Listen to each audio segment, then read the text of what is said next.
next time you lot don't want to come to school, yeah, think about this kiddie that I met in Guinea hunting the most venomous snakes in the world for a job. So welcome to Audible Sessions. Thank you very much. It's great to have you here. Thanks for having me. Tell us about Hardest Geezer. Well, yeah, I guess I'm most known for running Length of Africa. I was the first person to do it. 10,000 miles, 16 countries, 352 days, £1 million raised for charity. That's the headline. That's it. That's the yeah. Yeah. Have you always loved running? Have I always loved running? Definitely not. I liked football and I liked other sports, and running was kind of an uncomfortable byproduct of those things. The old story of you running home from a club. Yeah, I would have been about 20 in a nightclub. I was looking around. I never really enjoyed clubbing, but I did it because that was the done thing. My friends all did it. I wanted to fit in, be part of it all. So I was looking around this nightclub just going like, what am I actually doing with my life here? This is like nonsense. And then I ran home.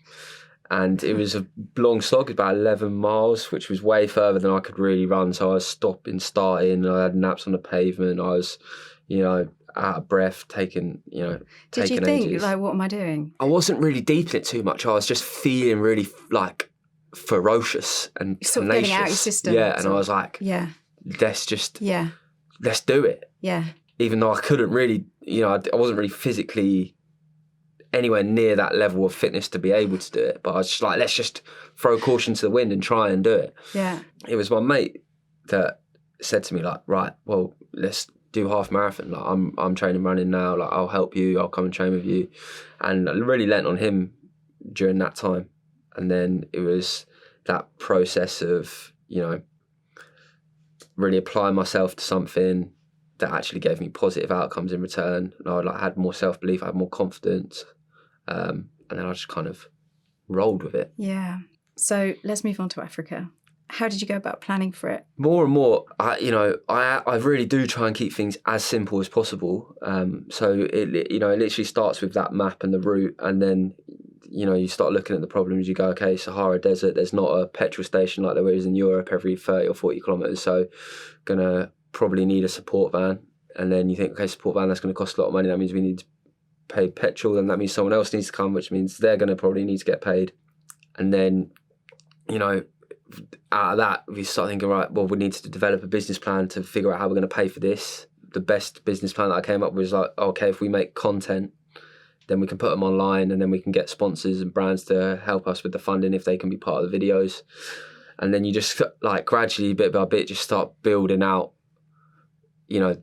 a way to get it done. So then you formulated a team, didn't you? You sort of put together your team. Yeah. Which must have been hard in itself, because I'm sure your mates were like, I'll come, I'm going to be good. Yeah.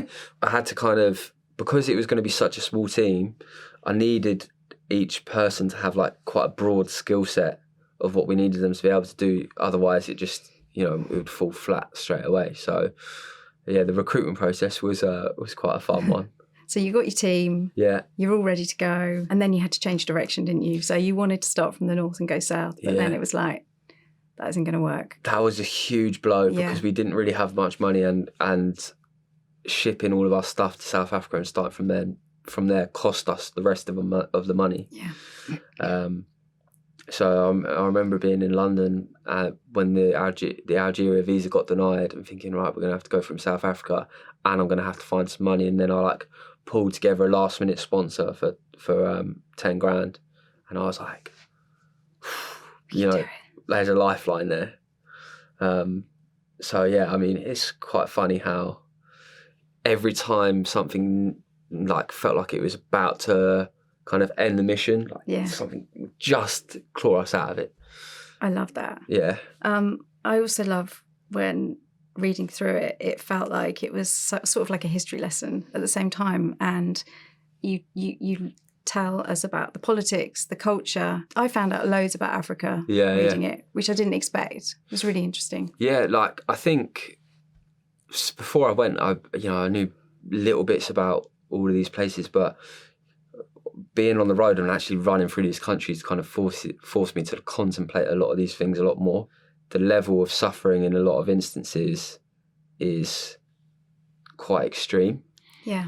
And it kind of puts into perspective a lot of the struggle that maybe even the hardships that I thought I had when I was a kid. It's like it makes you kind of check yourself, like, what am I fucking talking about? Yeah, yeah, yeah. It's challenging to think, what's the solution to that? Because you think, what is the solution to that? And I was actually speaking about earlier. It's like, okay, so do we go in and help those people? Yeah. But then, that ends up becoming some kind of like neo-colonization type of situation, which a lot of people would say you need to protect their culture, and who are you to impose your culture on someone else? Yeah. But also, if you're trying to prevent unnecessary human suffering, maybe you should. Maybe you feel like an obligation to do that. Yeah. Just go around like that for a while on that one. Yeah. And I'm sure you've done a lot of that since you got back. Yeah. Yeah. Yeah, it's hard. So what do you think the general feeling was towards you as you were running through? Was it different from country to country? Yeah, definitely different. I found mostly like people in rural places were a lot more friendly than, and that's even the same in Europe. Like, yeah. In the cities, people were a bit busy. They're all on a mission to do something. They're, the land of opportunity, etc. But each place would have a different flavour, and it was kind of interesting to like go through all of that on foot, because it's not like in a plane where you land here and then you go to this one and it changes completely. It all kind of like eloquently blends and changes. You really feel it. Yeah. Wow, what a journey. So can you just tell us about the Congo? Because you had that experience where you were kidnapped. Yeah, I mean, scariest moments definitely on the back of the motorbike after I got picked up in the jungle and separated from my team, and then being driven on that motorbike for 7 hours into that rural jungle. It's absolutely How did you stay on that motorbike, having been absolutely shattered from running all day? Yeah, I mean, I did get off and try and have my like things to say to these guys, like trying to figure out some information about what was even happening. And I talk in the book a lot how I was feeling in that moment. I was very scared, and all of that is absolutely true. But also, if you look at it from these guys' perspective, I was the first white guy in that village for 10 years, and the Belgians colonised Congo, and by all accounts committed some pretty horrific things out there. So the stories that would get shared around about white people in that country is like, they used to chop people's hands off just to keep people in line, for no real reason. So it's just a situation where everyone's a bit scared. Everyone's acting out of fear of the unknown. Yeah. With all that being said, it was still like absolutely petrifying. You still probably said your goodbyes in your head in a way. Yeah, and I did. Yeah, and it was a difficult few hours. That. Yeah. But you did get out of it. Yeah. You did meet up with your team again. That must have been a moment. Yeah. I remember when they came to the visual, I was like, oh, it's good to see you, boys. And, they didn't really understand what had happened at that point. But it was a ride. But you have been missing for a long time. Well, yeah, we'd been a couple of days, yeah. Yeah. God, that's nuts. Best food you had on your way? In Ivory Coast, I had I think it was cow spine. It was unreal. It's like buttery meat. It was beautiful. Really? Literally the best meal I've ever had. That's great. And worst food? Worst food? Oh, it's a toss-up. Some of the more like extravagant worst foods would be like the worms in Namibia, and Mapami worms, so like the national dish. They were pretty grim. Then also like we bought a snake off a kid in Guinea. This little snake on an 8-year-old. To eat? To eat, yeah. We cooked it. Was it alive when you bought it? No, it had been killed. Okay. He'd killed it for us. Right. Yeah. Okay. That was his job. He was a snake hunter. And then... He was 8? Yeah, 8 years old. I've been doing school talks recently. I've been telling the kids at school, I'm like, next time you lot don't want to come to school, yeah, think about this kiddie that I met in Guinea hunting the most venomous snakes in the world for a job instead of going to school. Oh my God. So yeah, we ate that. That was pretty grim. Yeah. Yeah. Wow. So how was writing the book? So you've come back. Yeah. And the dust has settled, so to speak. Yeah. How was it to sort of relive it again, I suppose? And yeah, I mean, it's been quite therapeutic in a lot of ways, because so much has happened, and a lot in my life I've been very much onto the next thing, you know, more. So to stop and actually like reflect on it all was quite a thing. Was there any bits when you were writing that you were like, oh my God, I can't believe we did that bit? I didn't really think about it at the time. Yeah, I think the back injury was actually really, really tough part. And I remember thinking at the time, like, it started getting really bad, and I tried to do a few different things to ease off the pain. Like, I took some more gentle days, and like I'd started taking some painkillers and things. And I remember one day I'd ran 60 kilometers, and my back's like seizing up the whole time. I'm getting like, my legs are like going into spasm and stuff. Sciatica and stuff as well. Yeah, it's like really getting tough. And I remember at the end of that 60 kilometer day thinking, I'm in Nigeria, I've still got 4,000 odd miles to go, 5,000 miles to go.